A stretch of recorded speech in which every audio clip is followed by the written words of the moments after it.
Coming to you from Ethiopia. Did you know that God is unusual, that he is abnormal?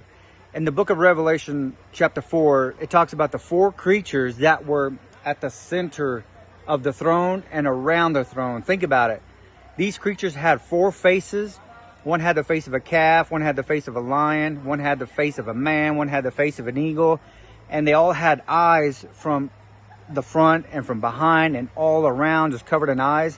And it says that they each had 6 wings. And these are such unusual creatures. I got to thinking about it here within the last year. I've read it many times, but every time I'd start reading that, I couldn't get away from it. Like, Lord, why did you create such creatures? They were so unusual, uncommon, with the eyes and the wings and the different faces.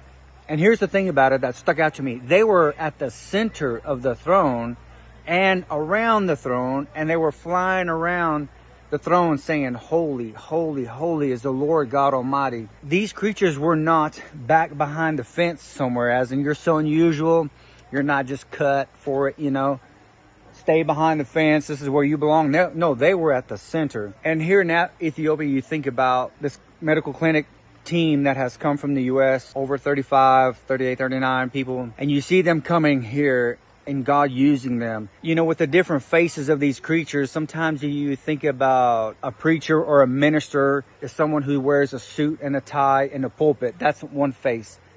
But man, I'm telling you, I've seen another face of a minister of the gospel, and that is someone who has the face of a doctor in scrubs. And you see how effective they are and how God uses them here. And when we all work together, like, for example, today there was 1,213 people that came through the clinic. Everyone gets prayed for as well. There's demons being casted out. There's people being healed. I'm part of the ministry team as well. Eyes opening, salvations. You see people taking off bracelets and necklaces that were given to them from witch doctors. It's all witchcraft, It's given to them as in protection, is what they're told.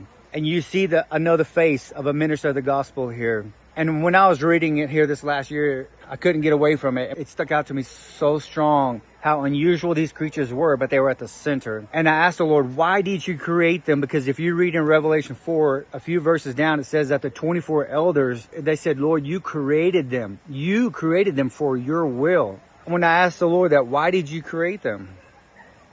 And I asked him several times, several days, and then he answered, and he said, are you trying to put me in a box? And then this week, one of the nights, he woke me up and he continued on that subject. And he said the reason he doesn't want to be put in a box is because he doesn't want to put us in a box. And you'll see God moving often in great ways in places you never thought he would. So we should never put God in a box. For an example, Mel Gibson was a Catholic at the time. He may still be, but when he produced the movie, The Passion of the Christ, and it went all over the world, and he used Mel Gibson.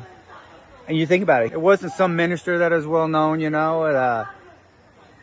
was Mel Gibson. And that's a good example there. And so with these different faces, I want to encourage you, everyone out there, that God uses different faces. As far as a minister of the gospel, you're not a seasonal minister. You might think, well, I'm going to go on a mission trip, and then when I go on a mission trip, I'm going to prep for this mission trip, and then God will use me here. No.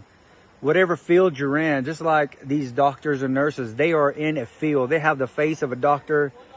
They wear the scrubs. But they are full-time ministers. And when you realize that you're not just part-time, but full-time wherever you are, whether you're in the mission field in Africa or whether you're back home in the States in the hospital, that you're a 24/7 minister, 365 days. Therefore, that's why you want to walk with clean hands and a pure heart. It's not seasonal. And I'm telling you, God is in places you never thought he would be, but also in areas where you think he might be. He's not limited there. Man, you see that better than ever in a week like this, when day after day there's 800, over 1,000 again, people coming through. And you see the Lord working in these people. And it is not a service where there's a minister behind a tie or behind a pulpit wearing a suit and a tie, which is great. Those people have their place. Those ministers have their place. But I'm telling you, you cannot put God in a box and say, when it comes down to a minister of the gospel, this is really what they look like. No, there's There's a lot of faces to a minister of the gospel. And I want to encourage you with that. In the field that you're in, there's never been a day like it when the gospel needs to get out. And I want to encourage you with that.